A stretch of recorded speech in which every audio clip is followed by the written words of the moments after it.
Okay, let's do a close reading of this poem. Hunchback in the Park already makes me think of something like the Hunchback of Notre Dame, though I don't actually think that's the reference in any way. The Hunchback in the Park, a solitary mister. He's lonely. This phrase, mister, is something that's going to be picked up later in the poem. So we'll come back to that. He's propped, he's held up between trees and water. And when the garden opens, when it's unlocked, it lets the trees and water enter until the Sunday somber bell at dark. This is interesting to me. It makes me think of who is speaking. When you're describing things, it's amazing how much you reveal about what you think based on the words you use. Why is the sound of Sunday somber or sad? Why is the bell sad? Maybe it could signify the ending, the opposite of that, opening. Anyway, that's the opening stanza of the poem. Eating bread from a newspaper, drinking water from the chained cup. Here, I just noticed eating, drinking, bread and water, they real basics. It's humble. They're the basic things of living. Why he's eating it from a newspaper is not exactly clear. Maybe that's what it's wrapped in. The chained cup is more interesting to me because it's the chained cup that the children, that is chained to the fountain basin. So it's there for him, so he can drink water. And it's this cup that's actually the kids fill with gravel. So kids bully him. He's defenseless. He's homeless. It's in the same fountain where the speaker. So who is the speaker? Someone is looking. And someone knows this part quite well because this is where, maybe perhaps as a kid they sailed their ship. Maybe this is a memory this person had when they were themselves children. And this guy who does these things slept in a dog kennel, in a dog kind of, where dogs sleep, something like that. I know it's a donut, but nobody chained him up. Presumably, that makes us think that he's free. So this man sleeps somewhere between the water and the trees. And when the gates of the garden are unlocked, he comes in and he drinks his water at the fountain. And he lives in this park. And like the park birds, he came early. I think that's a cheesy reference to the early bird. Like the water, he sat down. That's confusing to me. When does water sit down? I don't understand. And next we start to hear from these boys. These new characters that enter the poem. And despite not being named, they actually take over a great deal of this poem. Mister, they called. Hey, mister! The truant boys from town running when he had heard them clearly. On, out of sound. Here we have their voice. Their voices, but without quotes, quotation marks. But we still hear their voice. Truant means they skip school.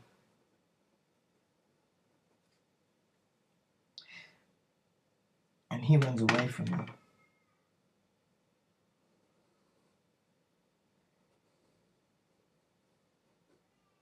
On, out of sound. Again, like this second line, I don't understand what that line means, but I do understand that the hunchback runs away. And that's what scares me. He runs past the lake and the rocks. And the poet, Dylan Thomas, I think, takes some pleasure in confusing us. And actually, it's taken me a number of readings of this poem to start to understand who's doing what. So, the truant boys from the town, running when he had heard them clearly, on out of sound. Since the boys are plural and he had heard them, it refers to the hunchback. So he's running. He runs past the lake and rockery. They laugh when he shook his paper. Why? They imitate him. We can see that in their mockery. Through the loud zoo of the willow groves. I find that a wonderful phrase. The willows of the garden create a kind of zoo. What does that mean? They're loud with noise, animal noise, jungle noise, suggesting a zoo. And they avoid the park keeper with his stick that picked up leaves. I think the park keeper in my mind has a stick with a little nail at the end, and he's poking garbage and leaves, and he's someone who kind of keeps order in this park, and the boys are avoiding them because obviously they should be in school and they shouldn't be chasing this man. And the old dog sleeper, that is a hunchback. You know, it makes me think when I write Hunchback, who's actually naming him? Who names this person? Who names? I mean, we're not inside this character's head. We are clearly someone looking outside. This I person is looking outside. And this man is called a hunchback. He's identified by his disability. And now this old dog sleeper, alone between nurses and swans. I love this phrase and I don't know what it means. Does it mean there are nurses and swans in the park? Are the trees bent over themselves like the necks of swans? Who are the nurses? Are the nurses just the people who've come for lunch? I don't know. Again, I'm gonna have to put a question mark. And I think that's fantastic not to know. I mean, I think Dylan Thomas carries it because it still sounds good to my ear. Nurses and swans. The S sounds sound nice to me. While the boys among willows, so those boys they're in the willows, and they make now we get some fantastic lines. Made the tigers jump out of their eyes. Now, what that means does that mean that the tigers jumped out of the boys' eyes, or that the boys scared the tigers so tigers jumped out of their own eyes? I'm unclear, but I can suspend my need to absolutely hammer that line down and just take the pleasure of it. I get the energy of boys playing in the zoo of the willows and their imaginations leaping about.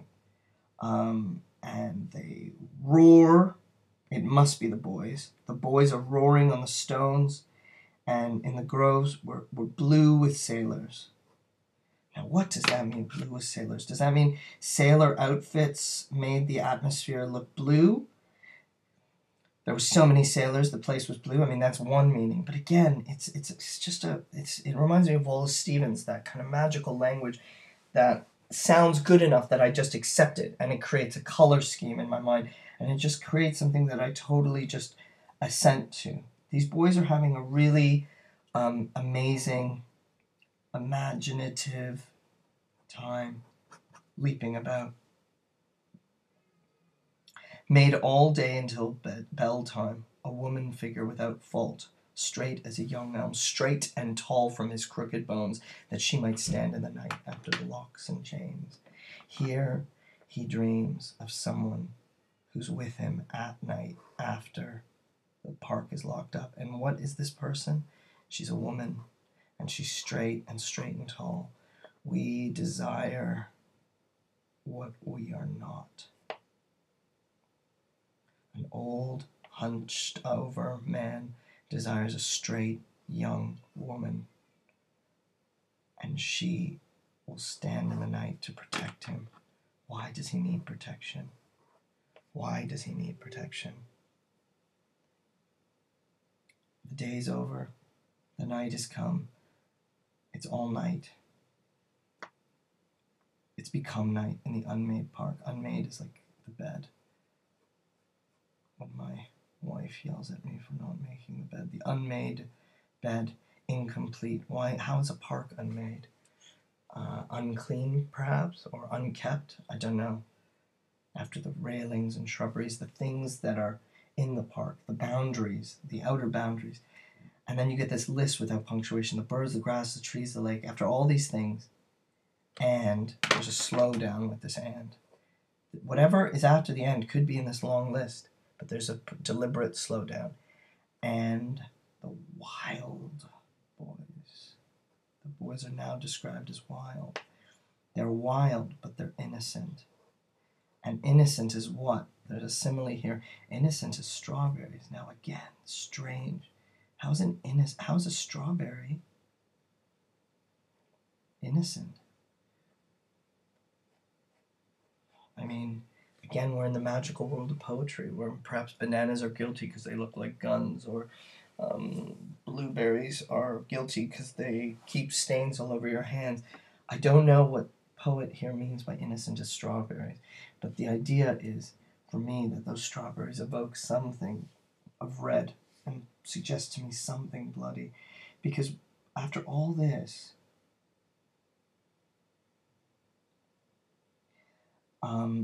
these boys follow the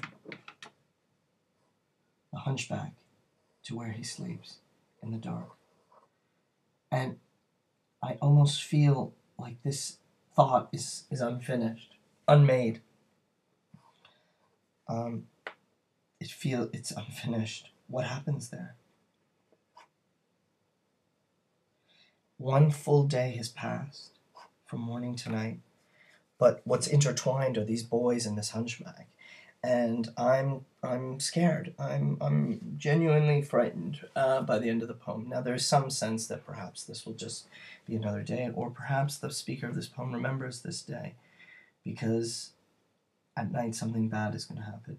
And I don't know for sure, but there's enough abstraction in this poem that leaves enough open that we can sneak in and start to interpret.